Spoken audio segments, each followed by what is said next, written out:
egoizmi, këthretu shuh, egoizmi. E kundërta e bujaris, apo kooperacia, kur njeriu mendon vetëm për veten e tij. Transmetohet nga Ebu Hurajra radiallahu anhu në një hadith të saktë se pejgamberi alayhis salam ka thënë: min ashrati saa an yadhhara ash-shuh. Prej shenjave të kiametit është që të shfaqet egoizmi. Në gjuhën arabe kur thot yadhhar apo dhuhur është për qëllim diçka që mbisundon shoqëri. Nuk i thohet yadhhar kur ekziston, sepse egoizmi ka ekzistuar çdo herë tek njerëzit. Mirë po nuk ka qenë dukuri mbisunduese në shoqëri. Ka pas njerëz bujar më shumë në të kaluarën. Mirë po para kiametit do të shtohen njerëzit të cilët janë egoista dhe do të mbisundojnë shoqëri. Ai i cili e bën të kundërtën është bamirës, do të jetë pak. Po edhe atëherë kur do ta bëj sebeb interesit që e ka për këtë vepër. Sepse bamirësia do të jetë në interes të tij. Siç ndodh në shtetet perëndimore kur shumë milionera ose miliardera bëjnë shoqata bamirëse, fondacione e kështu me radhë për shkak, mirë po shkaku, sebepi, qëllimi i tyre përsëri është egoizmi. Pse? Që tu ikin taksave. Sepse ligji është se nëse disa para japin në për shoqata bamirëse ose në për fondacione, atëherë nuk kanë nevojë që të paguajnë taksa. Më thonë edhe atëherë kur janë bujar, janë me niyet të keq. Në një hadith tjetër të transmetuar nga Muaviu radiallahu anhu, thuhet se pejgamberi sallallahu alaihi wasallam ka thënë: la yazdadu al-amru illa shiddatan wa la yazdadu an-nasu illa shuhan. Sa më afër kiametit në të ardhmen, thot pejgamberi alayhis salam, çështja do të vazhdojë të bëhet vetëm më e rëndë dhe njerëzit do të vazhdojnë të bëhen vetëm më egoista e më egoista.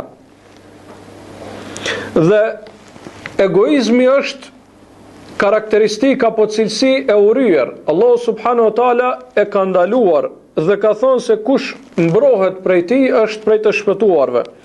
Thot Allahu subhanahu wa taala: wa man yuka shuhha nafsihi fa ulaika humul muflihun. Kush mbrohet prej egoizmit në vetveten e tij, ata janë të shpëtuarit. Transmetohet nga Xhabiri radiallahu anhu se pejgamberi sallallahu alaihi wasallam ka thënë: ittaku dhulm, ruajuni nga zullumi, nga padrejtësia, mos bëni zullum. Fa inna dhulma dhulumatun yawm al-qiyama, sepse padrejtësia do të jetë errësirë për atë që e bën në ditën e gjykimit. Nuk do të ketë dritë në ditën e gjykimit ai i cili është i padrejtë. Wattaku shuh, dhe ruajuni nga egoizmi, nga kooperacia.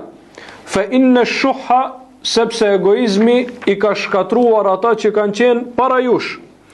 Hamalahum ala an safaku dima'ahum wastahallu maharimahum.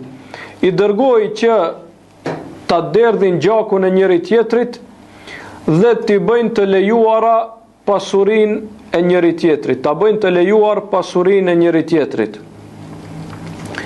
Dhe shumica e luftrave që në kohën e kolonializmit, po ndoshta edhe më herët e deri më tash, të gjitha luftrat katastrofale që ka ndodhur në botë, ka ndodhur pra shumica prej tyre, flas për luftat e padrejta, shumica prej tyre ka ndodhur për shkak të egoizmit, që sa më shumë prej të mirave natyrale ti grumbullojnë ato fuqi pra.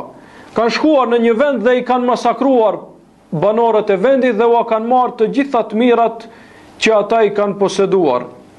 Dhe kjo në mënyrë më të qartë shfaqet në Australi dhe në Amerikë. Amerika, qoftë ajo veriore, qoftë jugore, edhe Australia kanë pas njerëz edhe para se të shkojnë kolonialistat europian. Ka pas njerëz aty. Mirë po ku janë sot ata? Janë zhdukur. I kanë shfarosur, do me thonë. Pse? Për shkak të egoizmit dhe kooperacisë, që tokën e tyre, pasurinë e tyre, gjithat mirat e tyre t'i kenë ata në dorë.